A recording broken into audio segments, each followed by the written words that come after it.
Alors maintenant, je vais surtout vous parler de la société, parce que je crois que le tourisme, on ne comprend ces évolutions que si on regarde comment les gens vivent. Et dans nos sociétés, il y a en ce moment des changements rapides, gigantesques, et je crois qu'il faut les signaler. La première chose, c'est qu'on est entré dans une société 4 générations. Et ça, c'est un événement historique gigantesque. Ça veut dire qu'on vit tous avec des parents, des enfants et des petits-enfants, tous, pas à tous les moments, ça dépend, etc. C'est la première fois. Donc, société 4 générations, comment on repense les vacances d'une société 4 générations. Regardez par exemple le succès des Center Parcs, qui sont les premiers à avoir compris que les grands-parents ont les moyens de payer des vacances à leurs enfants s'il y a les petits-enfants. Et que donc ce modèle 3 générations est non seulement une relation humaine importante, mais un marché tout à fait important. Ensuite, cette société se réorganise autour de la famille, mais d'une famille très différente, d'une famille tribu, d'une famille où il y a des divorcés, des pas divorcés, etc. Je vais vous donner un chiffre, j'y reviendrai, mais il est essentiel. 53% des enfants de ce pays naissent hors mariage. Est-ce que c'est l'image que vous avez de la société? Rendez-vous compte que, je veux dire, c'est un bouleversement gigantesque dans notre civilisation où le mariage était le fondement de la famille. Or, 53% des enfants naissent hors mariage. Et ça s'est produit en 25 ans. Et c'est dans vos familles comme dans les autres. Mais donc ça veut dire que toutes ces structures-là sont en pleine transformation. La famille s'est déstructurée, recomposée. Elle a pris une dimension tribale, elle a pris une dimension réseau. Et d'ailleurs, la plupart des gens partent en vacances en tribu et en réseau. Est-ce que vous vous êtes équipé? Ne fût-ce que pour des choses simples. Je peux louer 3 chambres à côté dans votre hôtel. Ça existe sur votre site internet. Des choses toutes simples. Le Club Med, on l'a mis en place. À VVF, on l'a mis en place. Comprenons que les gens se déplacent dans ces groupes avec une femme seule avec enfants, des copains de vacances, etc. On est dans cette structure familiale, tribale, très compliquée.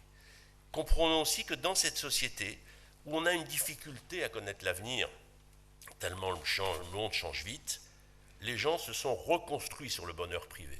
Et d'ailleurs, on est dans une société, moi je dis souvent, du bonheur privé et du malheur public. Les gens sont heureux dans leur vie, les gens sont heureux dans leur pratique, mais ils sont très inquiets pour l'avenir collectif, mais pas pour eux à titre personnel. Toutes les études d'opinion le montrent.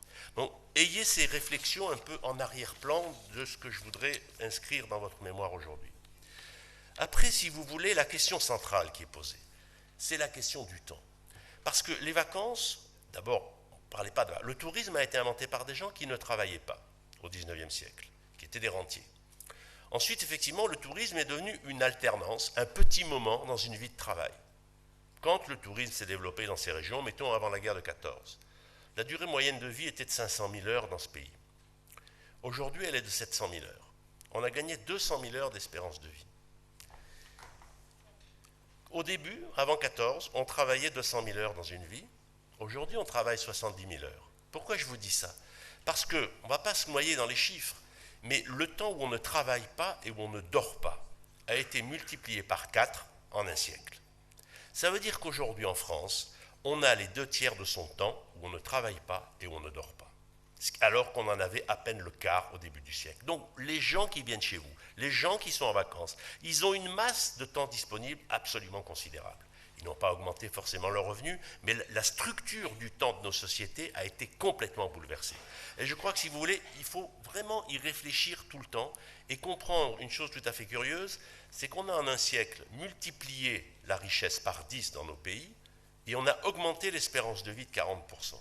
Ce qui veut dire qu'on a multiplié les opportunités de faire. Il y a plein de destinations touristiques possibles. Il y a plein de films à voir, plein de livres à lire.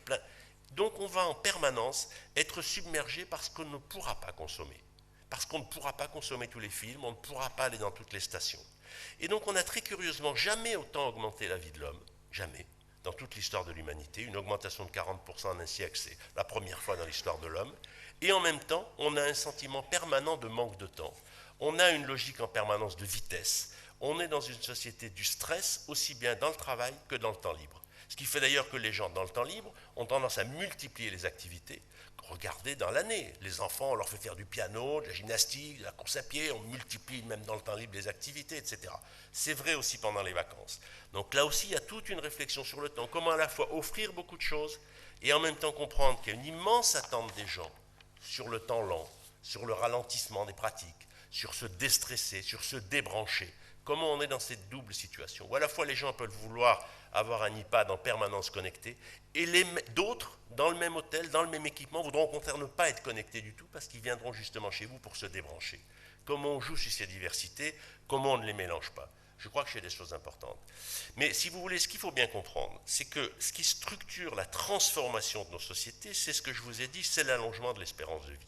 C'est pour ça qu'on va être 9 milliards sur la planète. C'est parce qu'on vit plus longtemps, puisqu'on fait de moins en moins d'enfants. Et donc, si vous voulez, c'est la même chose tout à fait à l'intérieur de nos sociétés.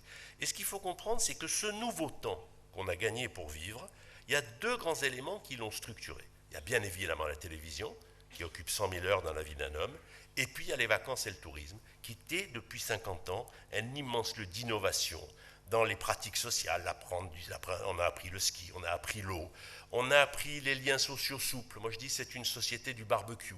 On a appris à avoir des amis qui sont des amis avec lesquels on fait des choses relativement légères. On peut avoir des amis de tennis, on peut avoir des amis pendant un séjour dans un camping, on a des amis de relations légères avec qui on va partager un repas, mais ce n'est pas du tout le même repas que si on partage une daube avec la belle-mère. Là, c'est une concurrence entre la fille et la belle-mère pour savoir qui fait la meilleure daube. Ça, c'est autre chose, c'est de la transmission. C'est complètement différent que de se faire un steak barbecue avec quelqu'un qu'on a rencontré au tennis. Mais on va avoir une relation très... On a tous appris ces liens sociaux beaucoup plus souples, beaucoup plus légers.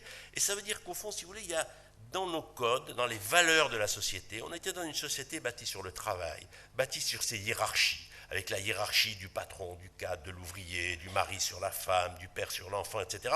Et en un demi-siècle, on est rentré dans une société extrêmement horizontale, où ces hiérarchies se sont extrêmement défaites.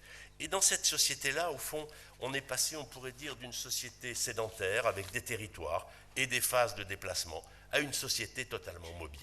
Une société où non seulement, bien sûr, on voit bien quand on présente les objets techniques que vous avez présentés tout à l'heure, cette mobilité de l'information, cette mobilité du virtuel, mais tout est mobile dans cette société. Je vais vous donner quelques chiffres. En moyenne, on divorce tous les 8 ans. 10% des gens déménagent tous les ans.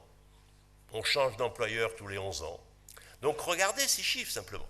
Alors bien sûr, c'est des moyennes, c'est idiot, vous allez me dire, c'est pas moi, bien entendu.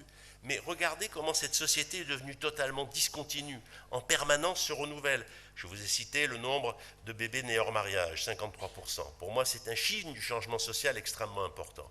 Je peux vous en donner un autre qui va vous amuser davantage. On fait 6000 fois l'amour pour faire 2 bébés. Avant la guerre de 14, on faisait 1000 fois l'amour pour en avoir 10. Regardez comme ça a changé complètement les relations dans les couples. Et même vous qui êtes des spécialistes du tourisme, jusqu'aux années 80, il y avait un pic de naissance en France 9 mois après les périodes de vacances du mois d'août, parce que l'essentiel des bébés était conçu entre le 1er et le 15 août. Avec les RTT, etc., maintenant il se passe un lissage des naissances, parce qu'au fond il y a des ponts pour faire les enfants. Et donc le pic du mois d'août s'est effondré. Le seul pic qui reste, c'est celui de la nuit du 31 décembre, qui est particulièrement coquine dans notre société. Mais donc, prenez des chiffres comme ça pour vous montrer comment, a priori, ce qui n'a rien à voir avec vous, en même temps, modifie complètement la société. Et n'oubliez jamais que le cœur d'un séjour de vacances, c'est l'affection. Je ne dis pas le sexe, je dis l'affection sous toutes ses formes. Les rapports dans le couple. Quand est-ce que la plupart des couples biactifs se parlent? Quand vous travaillez en ville, en réalité, souvent, le mari rentre tard, il voit à peine ses enfants, il ne les voit souvent pas le soir, etc. Quand est-ce que les couples se parlent? Pendant les vacances? Quand est-ce que les parents et les enfants se voient? Pendant les séjours de vacances. Donc le séjour de vacances, c'est d'abord le lieu de l'affection à l'intérieur de la famille. N'oubliez jamais ça, c'est à mon avis une donnée tout à fait essentielle. Et donc représentons-nous cette société au fond de vie longue, de travail court, où on a effectivement de plus en plus de temps disponible, et vous êtes une des offres de ce temps disponible. Alors qu'avant, au fond, il y avait une espèce de modèle, on rêvait de partir en vacances, peu de gens pouvaient le faire, etc. Aujourd'hui, on ne pourra pas consommer tout son temps libre. Les gens ne partent en vacances que la moitié de leur temps de vacances, en moyenne. Parce qu'on ne peut pas partir 5 semaines, en moyenne, les gens partent 15 jours par an. Donc, d'une certaine façon, on a du temps disponible. En plus, qu'on vit en fait chez soi. C'est pour ça que la première destination de vacances, c'est le domicile familial. La première activité de vacances, c'est la télévision. Et donc, c'est évidemment ça qu'il faut voir. Et donc, il y a du temps disponible dans des gens qui ont des vies beaucoup plus discontinues, dans des vies qui sont des vies avec des ruptures, dans des vies aussi où il y a de la mémoire longue, ou un client qui est venu dans le bassin d'Arcachon il y a 20 ans, il reviendra peut-être parce qu'il a une nouvelle aventure, parce qu'il a eu un souvenir de jeunesse, etc. Et surtout, quand il va être à la retraite, 48% des gens qui prennent leur retraite rêvent de déménager. Ils rêvent de déménager où? dans les régions où ils ont eu des souvenirs de vacances positifs.